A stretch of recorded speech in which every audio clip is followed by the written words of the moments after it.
আজকে আমরা পেয়ে গেছি জলপাইগুড়ি জেলার একজন সমাজসেবক জেপি কানোরিয়া মহাশয়কে। তার কাছ থেকে জেনে নেব তার চলার জীবনে কিছু গুরুত্বপূর্ণ কথা। সঙ্গে থাকুন। নমস্কার দাদা। নমস্কার। আচ্ছা দাদা, কোভিড এর সময় থেকে আমরা দেখছি যে আপনারা আপনি বিভিন্ন মানুষের পাশে গিয়ে দাঁড়াচ্ছেন। যখনই কোনো মানুষ বিপদে পড়ছে সাথে সাথে আপনি তার পাশে গিয়ে দাঁড়িয়ে পড়ছেন, সাহায্যের হাত বাড়িয়ে দিচ্ছেন। তার কারণটা কি? দেখেন, মা বলতেন কি মানুষের মধ্যে ভগবান হয়। আমি মানুষের সেবা করি, তার মানে আমি ভগবানেরই সেবা করতেছি। মানুষের একটা উদ্দেশ্য কি ভগবানকে সেবা করা। আমরা তাই জন্য জন্ম নিয়েছি, এর জন্য আমি মানুষের পাশে থাকি। এবং যদি আমরা ভালো খাওয়া খেয়ে নিয়ে আমাদের পেটটা ভরে, এই মানুষের কাজ করলে না, আমার মনে হয় আমার জীবনে একটা ফুলফিলমেন্ট আছে, তৃপ্তি আসে। আচ্ছা। তো এটাই নিয়ে আমি চেষ্টা করি কি রোজ দিন কিছু না কিছু মানুষের জন্য করি। আমার পরিবার, আমার সমাজ, আমার এগুলা বাদে মানুষের সেবায় আমি কিছু না কিছু করি।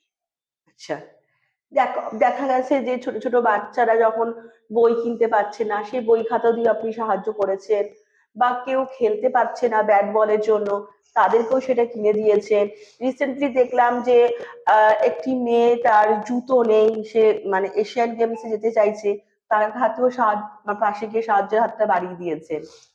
দেখেন, এগুলা যারা উঠে আসছে, হুম। এগুলা খুব মানে গরিব পরিবার থেকে, যারা দিন খায়, দিন কামায়। আমরা দেখেছি মাঠে বাচ্চারা আছে, ওরা খেলতে চায়, কিন্তু বলটাও খেলার মতো নাই, এবং যে ব্যাটগুলো আছে সেটাও ইউজেবল না। কিছু বেশি লাগে না, দুটা ব্যাট বা ছয়টা বল, বা কাউকে মেয়েদেরকে ব্যাডমিন্টন দেওয়া, ফুটবল দেওয়া, একটা কোয়ালিটি ফুটবল, তাহলে ওরা এটা নিয়ে একটু ভালো করে খেলতে পারে। আগামী দিন জানি না এখান থেকে কে একটা ম্যারাডোনা বেরিয়ে যাবে। যদি সুবিধাটা পায়, প্রতিভা সবার মধ্যে আছে, একটু সুবিধা দিয়ে দিলে ওরা নিজে আগিয়ে যাবে। এই মেয়েটা যে বলছেন প্রিয়াটা, ওর হুম। টাইমিং হলো 11.8, ক্লোজেস্ট কন্টেন্ডার যে আচ্ছা। এশিয়ান গেমসে যাবে স্টিপল চেজে। আচ্ছা। তো আমি ওকে ছোটবেলা থেকে দেখেছি, এবং ওর বাবারা আমাকে ছোটবেলা থেকে দেখেছে। আমি জাস্ট ওকে কনগ্রাচুলেট করতে গেলাম, কলকাতা ম্যারাথন 10 কিলোমিটার ও জিতে আসলো। আপনি ওর বাড়িতে যাবেন, দেখবেন কি না করে 500 থেকে উপরে মেডেলস আছে। আচ্ছা। তো ন্যাশনালও জিতেছে একটা। আচ্ছা। এবার ও বললো কি, দাদা আমার একটু ওয়েটটা বেশি আছে, ওটা যদি আমি কামাই দিই, হুম। এবং আমি যদি একটা ভালো জুতা পাই। আমি বললাম কি ঠিক আছে, জুতোটা কোনো ব্যাপার না, ওয়েটটা তোকে কমাইতে হবে, হুম। জুতোর ব্যবস্থা আমি করে দিব। আপনি ভাববেন না কি ও মনে হয় কি এরকম একটা প্রাইজ পেয়ে গেল, ওর চোখ দিয়ে জল বেরিয়ে গেল। স্বপ্ন পূরণ হতে চলেছে। ইয়া, ও অনেকদিন থেকে ভাবছিল কি যদি এটা হয়, ওর খুব হ্যাঁ। ইচ্ছা আছে কি ও ইন্ডিয়াকে রিপ্রেজেন্ট করুক। আচ্ছা। তো আমি ওই মেয়েটার জন্য একটা জুতোটা ব্যবস্থা করে দিয়েছি, তার মানে আমি ইন্ডিয়ার জন্য কিছু করেছি। কালকে যদি ও মেডেল নিয়ে আসে, হুম। ভাবুন 140 crore পিপল কত খুশি হবে। তো এভাবেই যদি ছোট ছোট কাজ করতে, মানুষকে পাশে রেখে মানুষের মধ্যে মিশে গিয়ে একটু যদি হেল্প হয়ে যায়, তো আপনি অনেক বড় দেশকেও হেল্প করে দিচ্ছেন, নিজের এলাকাকে হেল্প করছেন। আর কার মনের আপনি যদি ইচ্ছা পূরণ করেন না, দেখবেন কি ভগবান আপনার যে ইচ্ছা হবে না ওটা পূরণ করবে। আর যত আপনি করবেন না, ভগবান কোনদিন কমই থাকতে দিবে না, নিজে ব্যবস্থা হয়ে যায়। একদম। তারপরে আমরা এই দেখলাম যে গোড়ামরে পঞ্চানন বর্মার মূর্তিও স্থাপন করলেন, মন্দির যেটা, সেটার কারণটা কি? শুধু পঞ্চানন বর্মার মূর্তি করিনি, বীর চিলারায় মূর্তি করেছি আচ্ছা। বানেশ্বর মোড়ে। আচ্ছা। তো আপনি জানেন কি এই এলাকাটা বেশিরভাগ আমাদের রাজবংশী সম্প্রদায়ের মানুষ থাকে, হুম। বেশিরভাগ। আচ্ছা। আচ্ছা। আমরা তো এখানে মিক্সড কালচার হুম। আছি। হুম। তো ওদের খুশির জন্য ওরা কোনো অনুষ্ঠানে বা পঞ্চানন বর্মা তো একটা ওয়ার্ল্ড ফিগার, রাজবংশী সমাজের উনি জনক। ওরা চাচ্ছিল, আমি অনেকবার দেখেছি কি ওদের ইচ্ছা ছিল কি যদি একটা মূর্তি হয়, আর বিভিন্ন অনুষ্ঠানে ওনারা ওখানে শ্রদ্ধা দিতে পারে। তো ওই ইচ্ছাকে মাথায় রেখে এই মূর্তিটা দেওয়া হয়েছে। আচ্ছা, এবং আচ্ছা। এটা নিয়ে শুধু রাজবংশী সমাজ না, প্রত্যেকটা সমাজ ওখানে খুশি। কেন কি আমরা মনে করি এই রাজবংশী শুধু উত্তরবঙ্গ গর্ব না, এটা পশ্চিমবঙ্গর গর্ব। তো আজকে যদি ওরা খুশি মানে আমরাও খুশি। আচ্ছা, যেমন যেভাবে ওরা আমাদেরকে ভালো রাখতে চায়, আমরাও চাই কি ওরাও ভালো থাকুক। এটা উদ্দেশ্য ছিল, এটা পূর্ণ হয়েছে, আমি খুব খুশি। আচ্ছা, এটা তো গেল সমাজসেবামূলক। আপনাকেও কিছু কিছু ক্ষেত্রে দেখা গেছে যে তৃণমূল পার্টির যে বিভিন্ন প্রোগ্রামও আপনাকে সেখানে দেখা গিয়েছে। তো আপনি মানে যদি 2026-এ কোনো একটা আসন পান, সেইখানে আপনার সর্বপ্রথম কাজ কি হবে? মানুষের সেবা। মানুষের সেবা।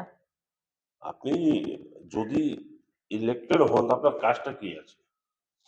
যেখানে মানুষ কিছু পাচ্ছে না বা যে এলাকাটা ডেভেলপ নাই, মানুষের অসুবিধা হচ্ছে, তাহলে আপনি ওই কাজগুলো করবেন, তাহলে ওটা তো মানুষের সেবা। আচ্ছা, মানুষের কাজ করার মানে এভাবেও আপনি মানুষের কাজ করবেন, ওভাবেও মানুষের কাজ করবেন, এরিয়াটা একটু লার্জ হয়ে যাবে, রেসপন্সিবিলিটিটা একটু বেড়ে যাবে, আর কিছু না। মানে তাহলে কি মানে আমরা এটা ধরে নিতে পারি যে সবার আগে যে গরিব সম্প্রদায় যে সমস্ত মানুষেরা আছে, তো সবার আগে তাদের পাশে আপনাকে পাওয়া যাবে, মানে তাদের মাথার উপর হাতটা আপনার থাকবে। গরিব কেউ নাই, আমরা সমাজটাকে উঠাইতে পারলাম না যাদেরকে, হুম। ওরা পিছনে শ্রেণীতে আছে। আজকে আপনি দেখছেন কি রাশন সবাই পাচ্ছে, হুম। পেট ভরার অসুবিধা নাই, হাউজিং ফর অল হচ্ছে দিচ্ছে, ওটাও আছে, কিন্তু সব থেকে বড় কথা হলো ওদেরকে তুলে উপরে নিয়ে আসাটা। তো আপনাকে এই বড় ম্যাপে এটা করতে হবে কি মানুষ নিজে হিসাবে কিছু করে নিতে পারে, নিজে রোজগার করতে পারে। হুম, একটা ইমপ্লিমেন্টেশন আছে যেটা আমরাও ভেবে রাখছি, সময় আসলে আমরা নিশ্চয়ই আগাবো। কেন কি এটা খুব লার্জ স্কেলে করতে হবে, একা দ্বারাই সম্ভব না, এটা ওয়েট করতেছি, কিন্তু হবে। ঈশ্বর যদি চাইবেন তখন নিশ্চয়ই হবে। তাহলে ফুলবাড়ির বিধানসভার মানুষজনরা আশা রাখতে পারছেন আপনার কাছে 100%? দেখেন এটা তো, আপনাকে একটা কথা বলি কি, গণতন্ত্র তো, গণই এখানে দেবতা। তো গণ যদি চাইবেন তো নিশ্চয়ই, আমি কেউ না, যদি লোকদের পছন্দ তাহলে ওটাই আছে। আচ্ছা, মানুষ যদি ভালোবাসবেন তাহলে ভালোবাসাটা ফেরা দেওয়া আমার জন্য কোনো বড় কথা না। আচ্ছা। আচ্ছা, এই যে আরেকটা যেটা এই যে এসআইআর যে হচ্ছে, তো এই এসআইআর নিয়ে আপনি কি মতামত পোষণ করবেন? দেখেন এসআইআর স্পেশাল ইন্টেন্সিভ এটা যে আছে, এখানে অনেক নামগুলা বাদ পড়ে যাবে, একটা কথা তো এটা গেল। কিন্তু সেকেন্ডারি আমি একটা কথা বলছি কি, আপনি দেখবেন কি অসুবিধা অনেক লোকের হবে।